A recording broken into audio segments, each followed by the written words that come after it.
Hallelujah hallelujah hallelujah hallelujah hallelujah महाराज की जय, बोले यीशु महाराज की जय, बोले यीशु महाराज की जय।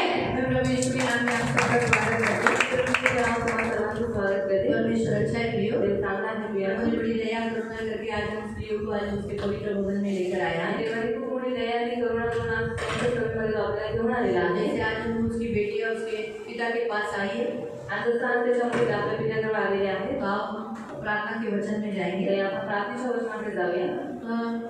प्रार्थना वचन देखेंगे याकूब की पत्री, याकूबाचं पत्र अध्याय 5 उसका 13 से लेके हम 18 तक पढ़े। त्याचं 13 ते 18 पर्यंत आपण वाचणार। 13 से लेके 13 पासून 18 पर्यंत, 13 से लेके 18, 13 पासून 18 पर्यंत। याकूब की पत्री याकूबाचं पत्र जेम्स चैप्टर 5 याकूब अध्याय 5 13 to 18, 13 से 18। यदि तुम में से कोई दुखी हो तो प्रार्थना करे, यदि आनंदित हो तो स्तुति का भजन गाए, यदि तुम्हें कोई रोगी है तो कलीसिया के प्राचीनों को बुलाए, वे प्रभु के नाम से उस पर तेल मलकर उसके लिए प्रार्थना करें।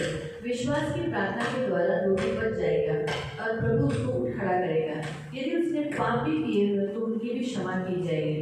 इसलिए तुम आपस में एक दूसरे के सामने अपने अपने पापों को मान लो और एक दूसरे के लिए प्रार्थना करो, जिससे चंगे हो जाओ। धर्मी जन की प्रार्थना के प्रभाव से बहुत कुछ हो सकता है। एलिया भी हमारे समान दुख सुख भोगी था। उसने गिड़गिड़ाकर प्रार्थना की, मेघ न बरसे और 3.5 वर्ष तक भूमि पर मेघ बरसा। फिर उसने प्रार्थना की, आकाश से वर्षा हुई और भूमि फलवंत हुई। तुमच्यापैकी कोणी दुःख भोगत आहे काय, त्याने प्रार्थना करावी। कोणी आनंदात आहे काय, त्याने स्तोत्रे गावे। तुमच्यापैकी कोणी दुःखदायक आहे काय, त्याने मंडळीच्या वडिलांना बोलवावे आणि त्यांनी प्रभूच्या नावाने त्याला तेल लावावे व त्याच्यावर ओढून प्रार्थना करावी। विश्वासाची प्रार्थना दुःखदायकाला वाचवेल आणि प्रभू त्याला उठवेल आणि त्याने पाप केले असेल तर त्याला क्षमा होईल। तेव्हा तुम्ही निरोगी व्हावे म्हणून आपले पातक एकमेकांजवळ कबूल करून एकमेकांसाठी प्रार्थना करा। नीतिमनाची प्रार्थना कार्य करण्यास फार प्रबळ असते। एलिया आपल्यासारख्या स्वभावाचा माणूस होता। त्याने पाऊस पडू नये अशी आग्रहाने प्रार्थना केली आणि 3.5 वर्ष पृथ्वीवर पाऊस पडला नाही। पुन्हा त्याने प्रार्थना केली तेव्हा आकाशाने पाऊस पडला आणि भूमीने आपले फळ उचलले। हम प्रार्थना प्रियो, हम याकूब की पत्री 5 के 13 से 18 तक हम प्रार्थना के ऊपर देखते हैं। आणि प्रिया, आपण याकूबाचं पत्र हे 5 13 ते 18 पर्यंत प्रार्थनेविषयी पाहू। याकूब यीशु का भाई है। याकूब हा यीशुचा भाऊ आहे। यीशु का शिष्य नहीं, यीशुचा शिष्य नहीं, प्रेरित नहीं। जो 12 प्रेरितों में जो याकूब था आणि 12 प्रेरितांमध्ये जो याकूब होता वो ये याकूब नहीं है। आणि तो हा याकूब, ये जो पत्री जिसने लिखी है, ये जो पत्री त्यांनी लिहिली आहे, ये पत्री याकूब माता मरियम और यूसुफ से जो जन्म हुए बच्चे में था वो याकूब है। आणि ही जी पत्री त्यांनी लिहिलेली आहे तर माता मरियम आणि यूसुफच्या द्वारे जी मुलं त्यांना झाले त्याच्यामध्ये हा त्यांचा मुलगा याकूब है। यूसुफ के द्वारा, मरियम के द्वारा जो बच्चे जन्म हुए, जैसे जिसके बारे में आप मत्ती अध्याय में 2 अध्याय में पढ़ सकते। जब यीशु मसीह नासरत गए और यीशु मसीह ने जो प्रवचन करने के बाद, चिन्ह चमत्कार करने के बाद वहाँ के लोग आश्चर्यचकित हुए और उन्होंने कहा कि ये सामर्थ्य और ये बुद्धि और ये ज्ञान ये कहाँ से उसे मिला। आणि येशू ख्रिस्त जेव्हा नासरतमध्ये गेल्याच्या नंतर येशू ख्रिस्ताने तिथे खूप चिन्ह आणि अद्भुत कामं केल्याच्या नंतर तिथे सगळे लोक आश्चर्यचकित झाले की एवढी महान आणि चमत्काराची कामं हा कशी काय करू शकणार। इसे काही इतना ज्ञान कहाँ से मिला। आणि ह्याला एवढं ज्ञान कुठून आलं। बड़े का पुत्र नहीं, आणि हा स्वतःचा मुलगा नाही, इसकी बहनें हमारे बीच में नहीं है, आणि ह्याच्या बहिणी आपल्यामध्ये नाही। इसके भाई जो फिर उसमें नाम लिए गए, यहूदा, याकूब, ऐसे नाम लिए गए, शिमोन, ऐसे नाम लिए गए 4 भाइयों के। आणि नंतर त्याच्या 4 भावांची नावं घेण्यात आली की शिमोन, यहूदा, याकूब। तो वही वो याकूब है आणि त्याच्यानंतर हा तो याकूब आहे। तो ये याकूब बाद में जैसे पतरस जो कलीसिया का आधार स्तंभ बना और कलीसिया बनाने वाला पहला पत्थर बना, तो बाद में हम देखते हैं कि यही याकूब है जो यरूशलेम की कलीसिया का मेन लीडर बना। आणि आपण पाहतो जसं पहिला मंडळीचा आधारस्तंभ बनला, तसंच हा जो याकूब आहे पुढे जाऊन मेन तो यरूशलेममध्ये मंडळीचा काय बनला, मेन लीडर बनला। तो आज हम इसी याकूब के बारे में देख रहे हैं। ये प्रार्थना के विषय पर जोर दे रहा है आणि त्याच याकूबबद्दल आपण पाहत आहोत आणि तो प्रार्थनेच्या बाबतीत जोर देत आहे। तो क्यों प्रार्थना पे जोर दे रहा है मालूम? आणि तो का प्रार्थनेच्या बाबतीत जोर देत आहे? प्रार्थना करता है, स्वतः तो प्रार्थना करता है। प्रार्थना का जीवन होता है ना, आणि जैसे प्रार्थनेचं जीवन असतं ना, तो लोगों को प्रार्थना करने के लिए उत्साहित करता है। आणि तो असं नेहमी लोकांना प्रार्थना करायला उत्साहित, हर बातों में वो बोलता है प्रार्थना करो, आणि प्रत्येक गोष्टी लोकांना सांगतो प्रार्थना करो। प्रार्थना नहीं करता है ना, जो प्रार्थना करत नाही वो कभी भी प्रार्थना के विषय पे जोर नहीं, वो कधीच प्रार्थनेच्या बाबतीत जोर देणार नाही। और जो प्रार्थना करने के लिए उसे कहेगा या प्रार्थना का वचन आया या प्रार्थना करने वाला है उसका मजाक उड़ाएगा। आणि जो कोणी प्रार्थनेबद्दल शिकवेल किंवा प्रार्थना करायला सांगेल, प्रार्थनेचं वचन आलं तर काय करेल त्याची मस्करी उडवेल। क्योंकि वो प्रार्थना पर जोर नहीं दे रहा है। कारण तो प्रार्थनेच्या वरती इसलिए जोर उसे देत नाही. प्रार्थना करने वाले लोग कॉमेडी लगेंगे। आणि म्हणून प्रार्थना करणारे लोक त्याला एकदम मस्करीसारखं वाटते. इसलिए आपने तो मुझे ऐसा बोलने की जरूरत नहीं, क्योंकि आप लोग हर एक जन अपने घरों में ये अनुभव किए हुए लोग हो। आणि मला हे बोलायची गरज नाही, कारण तुम्ही प्रत्येकाने आपापल्या घरामध्ये अनुभव घेतलेले आप आहेत. प्रार्थना करते हो, तुम्ही प्रार्थना करता. कोई ना कोई आपके घर का व्यक्ति आपको बोलता होगा, हंसता होगा, इतना प्रार्थना करती है। आणि कोणी ना कोणी तुमच्या घरातले व्यक्ती तुम्हाला बोलत असेल किंवा तुमच्यावरती हसत असेल की मी प्रार्थना करतो. हैं? और आप भी प्रार्थना करते हो, शायद आपके ऊपर अगर कोई बीमारी या तकलीफ होगी या दर्द होगा तो वो जो इतना प्रार्थना करती है, तो इतना प्रार्थना करने वाला देख कितना बीमार है, और हम देख हम प्रार्थना नहीं करते लेकिन हम बीमार हैं। आणि जर तुम्ही प्रार्थना करता आणि जर तुम्ही आजारी आहात, तुमचा आजार पण जात नाही तर त्यावेळेस ते लोक मस्करी उडून म्हणतात की एवढी तू प्रार्थना करते पण तुझा आजार पण काही जात नाही, तू आजारी आहेस आणि आम्ही प्रार्थना करत नाही पण आमचं शरीर बघ कसं आपका गेलं. मजाक इसलिए उड़ाया जाता है ताकि आप प्रार्थना करना बंद करें, आणि तुमची मस्करी यासाठी उडवली जाते कारण का तुम्ही प्रार्थना करणं बंद करावं. और आपके घर के लोग बोल रहे हैं तब आपको ज़्यादा हर्ट लगता है, आपको बुरा लगता है, क्योंकि वो भी मसीह है, वो भी चर्च आते हैं, वो भी वचन सुनते हैं, तो आपको बहुत फीलिंग आता है। लेकिन उस समय वो नहीं, परंतु कौन बात कर रहा रहता है? शैतान बात करता रहता है, ताकि आप उसके द्वारा आप प्रार्थना करना बंद करें। आणि जेव्हा तुमच्याकडे जी लोक तुम्हाला बोलतात, तुमची मस्करी उडवतात, त्यावेळेस तुम्हाला खूप दुःख वाटतं. कारण का तुम्हाला माहिती आहे की ते लोक चर्चमध्ये येतात, त्यांनी पण वचन ऐकलेलं आहे, त्यांना या सगळ्या गोष्टी समजतात, तरी सुद्धा जेव्हा ते लोक तुम्हाला बोलतात तेव्हा तुम्हाला दुःख होतात.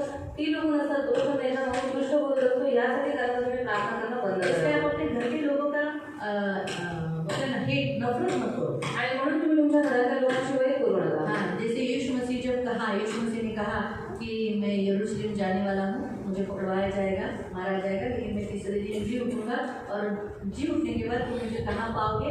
गलील में पाओगे। आणि जसं येशू ख्रिस्त त्यांना म्हणाला की आता मी येरुशलेममध्ये जाणार आहे, तिथे लोक मला पकडतील, मला मारतील, पण मी मेलेलाच नाही राहणार, पण मी जिवंत होणार आहे. आणि मी जिवंत झाल्याच्या नंतर मी तुम्हाला गाली देशामध्ये से भेटेन. बाजू में लेकर कहा कि प्रभु तेरे साथ कभी ऐसा ना करे। आणि वेगळं येशूला बाजूला घेऊन म्हणाला की हे देव तुझ्याबरोबर कधीच करू नये. तो यीशु ने उसको झुटकारा, आणि येशूने त्याला और शैतान ओरडला. को दूर हट, आणि शैतान तो दूर हट. क्योंकि तू परमेश्वर की बातों पर नहीं, मनुष्य की बातों पर मन लगा। कारण देवाच्या गोष्टीकडे नाही पण माणसाच्या गोष्टीकडे मन लेकिन लावलं. उसके बाद आप देखो, उसने पतरस से नफरत नहीं किया, पण त्याच्यानंतर तुम्ही बघा त्याने पेत्राशी वैर नाही केलं. क्योंकि उसे मालूम था पतरस नहीं, पतरस के मुंह से कौन बात कर रहा था? शैतान। कारण येशूला माहित होतं की पेत्र नाही पण पेत्राच्या द्वारे शैतान तो बोलत वैसे होता. ही आप प्रेयर करने वाले लोगों को जब मजाक उड़ाया जाता है, आपका मस्करी किया जाता है, या आपके ऊपर कमेंट किया जाता है, या आपको कुछ देखा जाता है, तो याद रखो उस समय वो नहीं, उनके द्वारा दुष्ट कर रहा रहता है। आणि तुम्ही जे प्रार्थना करत असताना तुमच्यावरती मस्करी उडवली जाते किंवा तुम्हाला बोललं जातं तर त्यावेळेस ते लोक नाही पण त्यांच्या मागून दृष्ट तुम्हाला बोलत तो असतो. इसीलिए आप नाराज नहीं होना उनसे नहीं, परंतु आप उस दुष्ट को डांट सकते हो, उनके मुंह पर नहीं डांटना।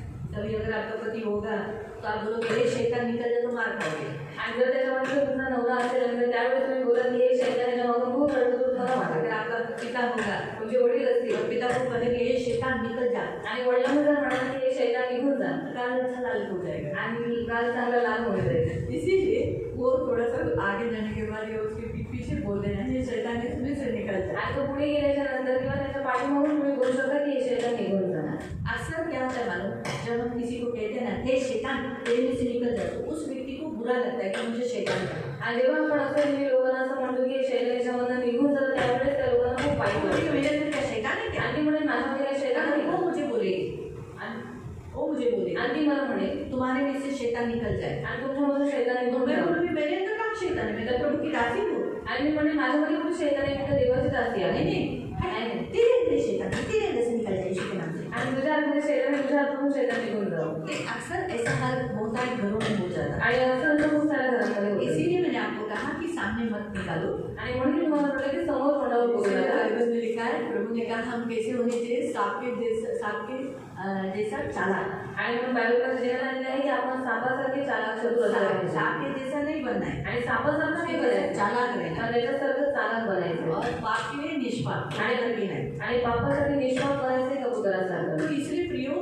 प्रार्थना करना ये जो वही व्यक्ति सिखाएगा जो करता है। आणि प्रार्थना करायला तोच व्यक्ती सांगू शकतो जो प्रार्थना स्वतः जो करतो. प्रार्थना करता है वो उसके सामने आने वाले हर एक व्यक्ति को यही कहेगा, दुख सुनने के बाद बोलेगा कोई बात नहीं आप प्रार्थना करते रहो। आणि जो प्रार्थनाशील व्यक्ती आहे त्याच्याजवळ जर कोणी दुःखाचं कारण घेऊन येतो तर त्यावेळेस त्याला हेच सांगेल की तू काही होत नाही तू प्रार्थना कर. अगर कोई व्यक्ति कोई भी व्यक्ति किसी से अपने बारे में बताता है मेरे पास पैसा नहीं है, मेरे घर में खाने के हाल है, आणि जर कोणी दुसऱ्याला सांगत आहे की माझ्याजवळ पैसे नाही, आईची माती आहे, घर में खाना नहीं है, आणि आज जरा जेवण वो नाही, आपको क्यों बताता है? आणि तो तुम्हाला का सांगतो?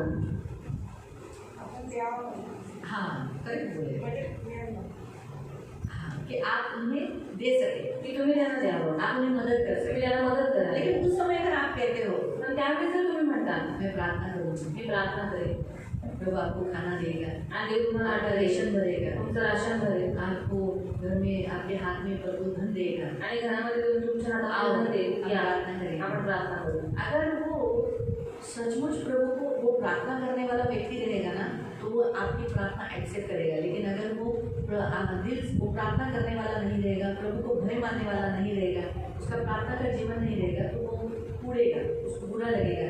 मैं इससे पैसों की अपेक्षा करता हूँ, मैं इससे रेशन की अपेक्षा करता हूँ, मैं इससे मदद की अपेक्षा करता हूँ, मुझे प्रार्थना नहीं चाहिए। लेकिन मैं आपको बता दूँ, रेशन, पैसा और सपोर्ट से भी बेस्ट है प्रेयर।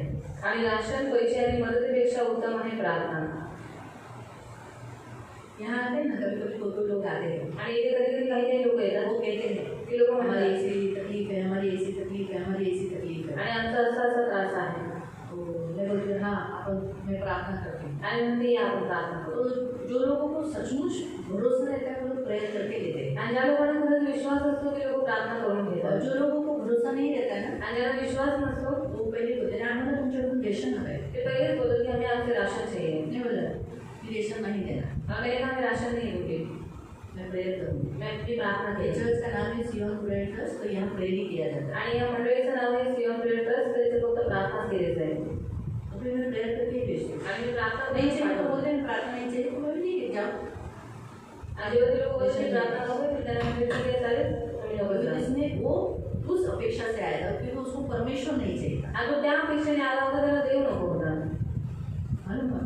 तो कभी कभी हम इस रीति से भी बर्ताव करते हैं। आणि कधी कधी अशा रीतीने पण आपण वागतो. कभी कभी हम जिन लोगों को प्रार्थना करते हैं, पण कधी कधी ज्या लोकांसाठी आपण प्रार्थना करतो, हमें हमारे अंदर से प्रभु डालता है। अभी हो गया ना, प्रार्थना खत्म होने के बाद वो जैसे जाएगा उसको चावल और दाल ये दे देना। आणि आमच्या हातात देव टाकतो की आता एक प्रार्थना झालेली आहे, जसं तू प्रार्थना संपून जाईल त्यावेळेस त्याला राशन थोडंसं तांदूळ डाळ दे, तो निघून जाईल.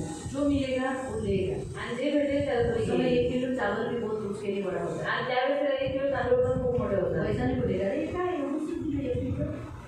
आणि तो त्याला मुझे बोलतो, डाल दिया। इतना सा डाल दिया. एक फैमिली मुझे कंप्लेंट बता रही थी आणि एक कुटुंब मला अशी कंप्लेंट केलं होतं कि मैं घर में गई की एका घरात और गेली उस घर की औरत ने मुझे 1 किलो चावल दिया, 1 वाटी दाल दिया। आणि त्या घरातल्या स्त्रीने मला 1 किलो तांदूळ दिले आणि 1 वाटी डाळ दिली. मैं बोला दिया ना, आणि मी म्हटलं आगे खाली तो नहीं भेजा। रिकाम्या हाताने नाही पाठवलं. उसके मन में जो आया उसने दिया, आणि त्याच्या मनामध्ये जे काही आलं त्याने तुम्हाला दिलं, दिल से दिया। हृदयाने दिलं. शायद ये 1 किलो आगे जाके प्रभु आपको 100 किलो कर देगा। आणि 1 किलो पुढे जाऊन ते तुमचे 100 किलो करेल. तो ये आप क्यों नहीं सोचते? आणि हा तुम्ही काय विचार करतो? तो इसलिए प्रियो, आज कहने का उद्देश्य हमारा परमेश्वर यहाँ कहता है कि जो व्यक्ति प्रार्थना करता है वो हमेशा दूसरों को प्रार्थना करने के बारे में ही सिखाएगा, प्रार्थना के ऊपर ही जोर देगा। आणि सांगण्याचा उद्देश हाच आहे की देव आपल्याला हे शिकवत आहे की जो व्यक्ती प्रार्थना करणार आहे तो दुसऱ्यांना प्रार्थना करण्यासाठी सुद्धा उत्साहित करेल, त्याला प्रार्थना करायला याकूब शिकवेल. प्रार्थना करता था, याकोब हा प्रार्थना करायचा घंटों गुलाम पर टेक कर प्रार्थना करता था, आणि तासंतास गुडघ्यामध्ये बसून प्रार्थना और उसे करायचा. मालूम था प्रार्थना का असर क्या होता है। आणि त्याला माहित आहे की प्रार्थनेचा असर काय होतो. प्रार्थना से फलवंत होते हैं, आणि प्रार्थनेच्या द्वारे माणसं फलद्रूप होतात. प्रार्थना से आशीष मिलती है, आणि प्रार्थनेने आशीर्वाद प्रार्थना मिळतो. से रोगी चंगे हो जाते हैं। प्रार्थनेने रोगी बरे होऊन जातात. इसीलिए उसने यहाँ पर प्रार्थना के लिए जोर दिया। आणि म्हणून त्याने ते प्रार्थनेकडे जोर दिलेला आहे. शुरुआत इस रीति से की तुम में कोई दुखी है क्या? आणि सुरुवातीने अशा रीतीने केली की तुमच्यामध्ये कोणी दुःखी आहे का. हाँ, दुखी होने पर हम क्या करते हैं, अक्सर रोते बैठते हैं। आणि दुःखी असल्यावर नेहमी आपण रडत बसतो. लेकिन यहाँ याकूब कहता है रोने से बेटर रो ना, रो चलेगा, अभी नहीं दुख आता तो रोते ही, लेकिन रोते रोते यहाँ प्रभु कहता है, यहाँ याकूब कहता है प्रेयर करो। आणि दुःख आल्याच्या नंतर माणसाला रडायला येईलच, पण रडत असताना तुम्ही काय करा, प्रार्थना करा. यहाँ प्रभु याकूब के द्वारा परमेश्वर का आत्मा हमें कहता है तुम में से कोई दुखी है तो प्रेयर करो। आणि याकोबाच्या द्वारे देवाचा आत्मा तुम्हाला हे सांगत आहे की तुमच्यामध्ये जर कोणी दुःखी आहे तुम्ही प्रार्थना करा. प्रार्थना क्या करती है, दुख को सुख में बदल देती है, आनंद में बदल देती है। कारण प्रार्थना काय करते, दुःखाचं रूपांतर सुखामध्ये करते, आनंदामध्ये यीशु ने करते. कहा तुम रो रहे हो, येशू म्हणाले तुम्ही रडत आहात, तुम हंसोगे। तुम्ही हसाल. जो हंस रहे हैं आणि हसत आहेत वो बाद में ते रोएंगे। नंतर पुढे जाऊन रडते. और ऐसे ही हुआ ना, आणि असं झालं. यीशु मरा, येशू मेला कल ये चर्च जो प्रेरित थे वो रो रहे थे, आणि प्रेषित जे होते ते रडत सच्चे रो होते. रहे थे। खरंच रडत होते. लेकिन जब उन्होंने यीशु को देखा पण जेव्हा त्यांनी येशूला पाहिलं वो कितने खुश हुए हुआ ना, आणि ते किती खुश झाले हाथ आणि लगा रहे थे, वो आनंदित हुए थे। सब वहाँ लिखा है कि वो उसके बदन को छू रहे थे। ते लोक त्यांच्या शरीराला स्पर्श करत होते. लेकिन जब लोगों को मालूम पड़ा यीशु जिंदा हुआ आणि जेव्हा लोकांना माहित पडले की येशू जिवंत झालाय तो उनकी खुशी का अंत आणि त्यांच्या सुखाचा अंत क्योंकि वो झाला. लोग बहुत खुश हुए थे। कारण यीशु खूप को खुश झाले यीशु होते. मारा, हमने यीशु को मारा, की आम्ही येशूला मारला, आम्ही येशूला मारला, तर येशू मेला खत्म चैप्टर। आणि आता चॅप्टर संपला आणि नया नवीन चैप्टर खुल गया। आणि नवीन चॅप्टर ओपन झाला. 3 दिन के बाद प्रचार हुआ, यीशु जी उठा, आणि 3 दिवसानंतर प्रचार करण्यात आला की येशू जिवंत यीशु झालेला आहे. दिखाई दिया। आणि येशू दिसला.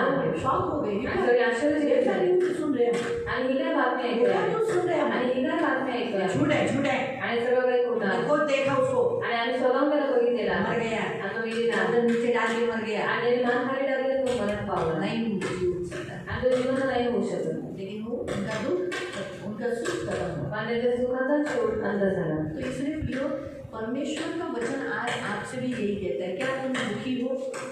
आणि देवाचं वचन तुम्हाला आज हेच म्हणणं आहे की तुम्ही दुःखी आहात का? तो प्रभु कहता है प्रार्थना। तर देव म्हणतो प्रार्थना करा. Prayer is the best way, आणि प्रार्थना उत्तम मार्ग आहे इसको करना जरूरी है। आणि याला करणं गरजेचं आहे. इसलिए आज प्रभु आपसे कहता है प्रार्थना करो। आणि आज देव तुम्हाला म्हणतो प्रार्थना अगर करा. तुम रोगी हो, जर तुम्ही आजारी आहात बीमार हो, आणि जर तुम्ही आजारी आहात प्रभु के नाम से तेल मलकर प्रार्थना करें। आणि देवाच्या नावाने तेल म्हणून प्रार्थना करा. विश्वास से की गई प्रार्थना रोगी बच जाता है, आणि विश्वासाने केलेल्या प्रार्थनेच्या द्वारे रोगी बरे होतात. उसके पाप भी क्षमा होते हैं। त्याची पाप सुद्धा क्षमा होतात. साथ साथ यहाँ दिया गया है कि अगर हम एक दूसरे के सामने अपने पाप भी कबूल कर लेंगे तो और भी हम जल्दी से चंगे हो जाते हैं, ठीक हो जाते हैं। आणि समोर असं लिहिलेलं आहे की एकमेकांजवळ जर आपण आपली पापे कबूल केली तर लवकर त्याचा असर होतो आणि लवकर आपण बरे होऊन जातो. पाप एक ऐसा रुकावट का मार्ग, एक जरिया है, एक ऐसा पत्थर है जो हमें चंगाई मिलने के लिए रोकता है। आणि पाप एक असं बंधन आहे किंवा असं एक अडथळण्याचं एक कारण आहे की ज्याची जे आपल्याला आरोग्य भेटू देत जो नाही. प्रभु देना चाहता है, जे देवाला द्यायचं आहे पाप रोक के रखता है। पण ते पाप अडवून ठेवतात.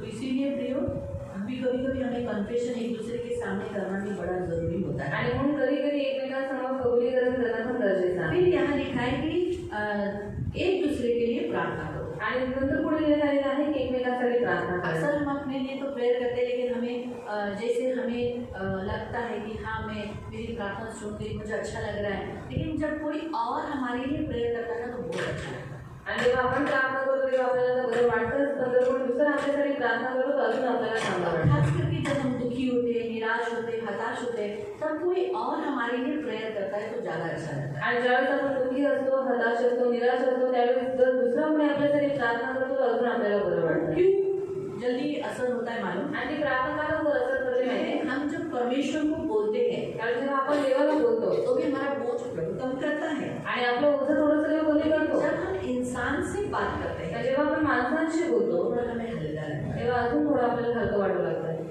फ्री लगता है। आपल्याला फ्री वाटायला लागतं. कुछ भी हुआ तो हम जाते हैं तुरंत एक दूसरे को क्यों बोलते हैं, आणि आपण लगेच जाऊन एकमेकांना सगळ्या गोष्टी एक दूसरे से सांगतो. बातें क्यों करते हैं? एकमेकांशी का बोलतो? क्योंकि हम जितना एक दूसरे से बात करते हैं उतने हम फ्री हो जाते हैं। कारण जेव्हा आपण एकमेकांशी बोलतो तेव्हा आपण फ्री मुक्त होऊन जातो. तो इसीलिए हमें अगर फ्री होना है, जल्दी छुटकारा, शांति मिलना है, तो किसी और को अपना दुख बताना जरूरी है। तो वो क्या करेगा?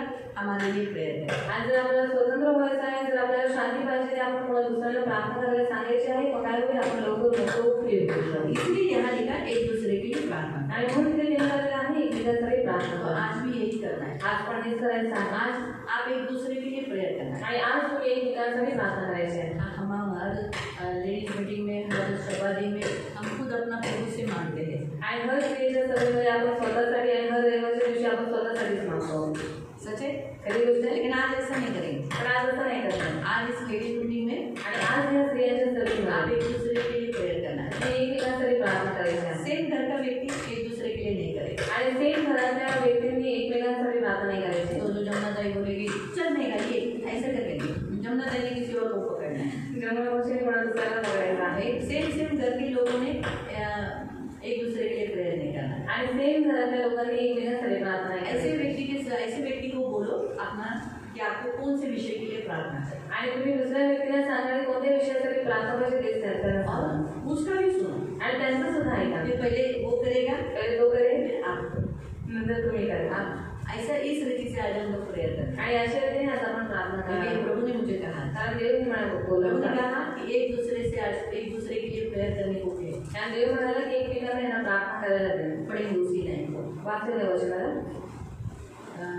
16 से पढ़ो, 16। तेव्हा तुम्ही निरोगी व्हावे म्हणून आपले पातक एकमेकांजवळ कबूल करून एकमेकांसाठी प्रार्थना करा नीतिमानाची प्रार्थना तेव्हा तुम्ही निरोगी व्हावे म्हणून आपले पातक एकमेकांजवळ कबूल करून एकमेकांसाठी प्रार्थना करा हाँ, क्या लिखा है? इसलिए आपस में एक दूसरे के सामने पाप को मान लो। और फिर लिखा है देखो हिंदी में, और एक दूसरे के लिए प्रार्थना करो जिससे तुम चंगे हो जाओ। क्या लिखा है? तुम एक दूसरे के लिए, एक दूसरे के लिए, एकमेकांसाठी सोचो, एक दूसरे के लिए, आणि एकमेकांसाठी एक दूसरे के लिए जब आप प्रेयर करते हो आणि एकमेकांसाठी जेव्हा तुम्ही प्रार्थना तब आप करता चंगे होते हो। तेव्हा तुम्ही बरे और होता लिखा है चंगे हो जाओ, चंगे हो जाओ, और धर्मी जन की प्रार्थना के प्रभाव से बहुत कुछ होता है। आणि तुम्ही निरोगी व्हावं आणि नीतिमानाच्या प्रार्थना ही खूप काही नीतिमानाची प्रार्थना ही खूप प्रबळ असते बहुत कुछ होता है। आणि त्याच्याद्वारे खूप काही तो होतं आज आपको यही करना है। आणि तुम्हाला हेच करायचं आहे अपना दुख आपको किस विषय के लिए प्रेयर करिए, आपके पड़ोसी आपके साथ में बैठे हुए या आप जिस व्यक्ति के साथ खड़े होने वाले हो उसके साथ बात करना है। आणि तुम्हाला कोणत्या विषयासाठी प्रार्थना पाहिजे आहे तुमचा जो शेजारी आहे त्याला तुम्ही सांगायचं आहे आणि तुम्ही एकमेकांसाठी प्रार्थना करायची आहे. जरूरी है।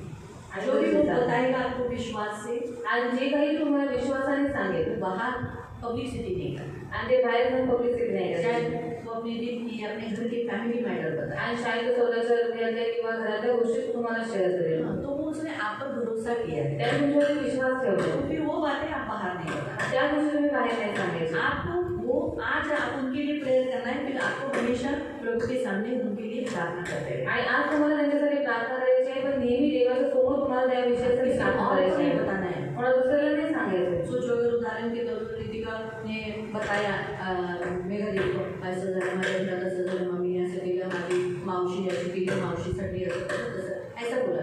तो इसलिए ऐसा पब्लिक घर में या चर्च में किधर भी बताना नहीं है कि रितिका का घर में ऐसा ऐसा मैटर है, घर मैटर में ऐसा ऐसा चालू है।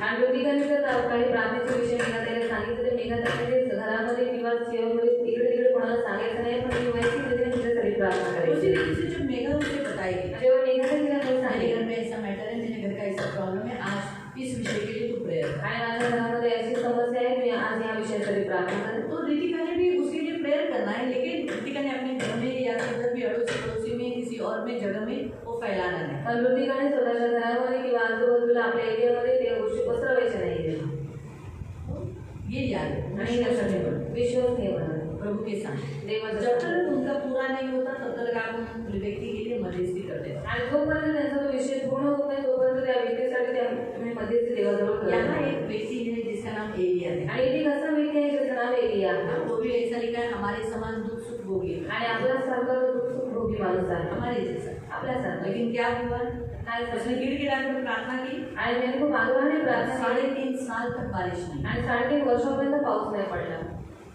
3.5 साल। 3.5 वर्ष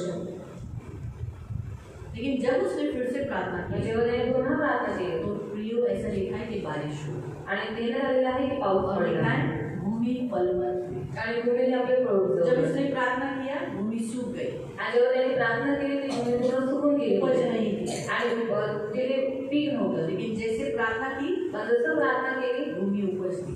आणि त्या भूमीने काय केलं पीक दिलं तो प्रार्थना में ये होता है, आणि प्रार्थनेमध्ये हे होतं प्रार्थना में क्या होता है, भूमि फल देती है। आणि प्रार्थनेमध्ये जी भूमी आहे ती फळ आपके द्यायला जीवन में भी प्रभु फल दे, तुमच्या जीवनात देवाने फळ द्यावं इसीलिए हमें प्रेयर करना है। आणि म्हणून आपल्याला प्रार्थना करायची प्रार्थना प्रियो बहुत हमारे लाइफ में कुछ भी हुआ ना तो हमने सबसे पहला प्रार्थना का चुनाव करना। आणि आपल्या जीवनामध्ये काही झालं ना तर सर्वात पहिले आपण प्रार्थनेची निवड करायची आहे. खास करके जो लोग हमारा मजाक उड़ाते हैं, हमारी मस्करी करते हैं, उनके लिए तो बहुत कहना है कि प्रभु जितनी मैं प्रार्थना करती हूँ उससे ये कई गुना तेरे चरणों में प्रार्थना करने वाली जरूरत है। आणि जे लोक आपली मस्करी उडवतात त्या लोकांसाठी अशी प्रार्थना करायची आहे की जेव्हा मी जितकी प्रार्थना करते त्याच्यापेक्षा जास्त हवी ती प्रार्थना करणारा बनते. इस रीति से आपको कहना आणि अशा रीतीने तुम्हाला म्हणायचं आहे है। लेकिन प्रार्थना करना कभी नहीं छोड़ना। पण प्रार्थना करणं कधी सोडायचं और जितना मजाक उड़ाया जाएगा और प्रार्थना ज़्यादा बढ़ा देगा। आणि जेवढी मस्करी होईल तिथे अजून जास्त प्रार्थना करा. मालूम नाही प्रार्थना कम नहीं करना, प्रार्थना कमी करू नका. तब समझ जाएगा शैतान चिढ़ गया है, इसीलिए वो मेरी प्रार्थना में रुकावटें डालना चाहता है। तेव्हा समजून जायचं आहे की शैतान चिडलेला आहे आणि म्हणूनच माझ्या प्रार्थनेमध्ये अडथळे टाकले. Hallelujah, hallelujah. करेंगे प्रेयर। करूया प्रार्थना. हाँ, तो चलो अपने अपने एक व्यक्ति अलग जाओ। इसलिए जैसे तेरे वचन में लिखा है ना कि तुम एक दूसरे के लिए प्रार्थना करो और जिससे तुम चंगे हो जाओ। हाँ, तो प्रभु इनके जीवन में जो भी बीमारी जो भी तकलीफ इन्हें हुई है उसमें से ये चंगे हो गए और लिखा है धर्मी जन की प्रार्थना के प्रभाव से बहुत कुछ हो सकता है। तो आज यीशु के नाम से वैसे होने के लिए सहायता करना, इनकी सुधि लेना, इनकी रक्षा करना, अनुग्रह के पंखों में सदा सुरक्षित रखना, प्रभु इन्हें आशीषित करना, इनके घर बसे रहने के लिए मदद करना, इनमें से जितने दुखी है इन सबका दुख सुख में बदलने के लिए सहायता करना, इन्हें आनंदित करना, इनके मनोरथों को पूरा करना, सदा तुझ में मगन रहने के लिए सहायता करना। मेरे राजा, मेरे महान पवित्र सेनाधीश पिता, प्रभु पवित्र पिता, इनके घर के जो लोग अविश्वासी हैं प्रभु वो लोग पवित्र पिता इन्हें मसीह के पीछे चलने के कारण कोई सताव कोई तकलीफ होने नहीं देना। प्रभु हम प्रार्थना करें मेवाती बहन के लड़के के लिए, बहू के लिए, प्रभु वो तकलीफ नहीं दे, प्रभु संसारिक रीति रिवाजों में नहीं चले इसलिए सहायता करना। प्रभु वो दोनों तेरे पीछे चलने के लिए मदद करना। प्रभु अब सारी बहुओं के लिए प्रार्थना करते, अपने सास के अधीन रहकर अपने सास का अच्छा घर चलाने के लिए मदद करना। प्रभु जो कुछ भी प्रभु सास और बहुओं में जो फूट है, दीवारें हैं प्रभु, मतभेद है, वो सब दूर कर दो प्रभु, और हर सास बहुओं में प्रेम आने के लिए सहायता करो। दया रखो मेरे मान पवित्र सेनाधीश पिता, धन्यवाद देते प्रभु, यीशु के घाव से चंगे हो गए, यीशु के 39 फटों की मार खाने से ये चंगे हो गए। ये वचन घोषित करते, संगीता के लिए भी प्रार्थना करते, आपके घाव से वो चंगी हो गई, आपके 39 फटों की मार खाने से वो चंगी होगी। वचन घोषित करते प्रीति के काका के लिए प्रार्थना करते, उसे कैंसर हुआ है, कैंसर की सारी बीमारी को निकल जाने की आज्ञा देती हूँ। यीशु के घाव से वो चंगा हो गया, यीशु के 39 फटों की मार खाने से वो चंगा हो गया। वचन घोषित करती हूँ, मृत्यु को दूर करती हूँ, जीवन रखती हूँ प्रभु, उसे एक चांस दो प्रभु, तेरे पीछे चलने के लिए सहायता करो प्रभु। दया रखो मेरे मान पवित्र सेनाधीश पिता, ये हमारी विनती, हमारी प्रार्थना है। जितने लोगों को जो जो तकलीफ है वो सारी तकलीफों से आप तेरे बच्चों को मुक्त करो प्रभु। दया रखो, धन्यवाद देते, इनके काम धंधे में तू बरकत डालना, इनके हाथ में हमेशा धन देना, किसी चीज़ की कमी कभी होने नहीं देना, इन्हें बहुत फलवंत करना, आशीष देना। सारा आदर, सारी महिमा, सारी प्रशंसा, सारा गौरव मैं आपको देती प्रभु यीशु मसीह के मीठे पवित्र सामर्थ्य नाम से प्रार्थना करती हूँ। आमीन। बैठ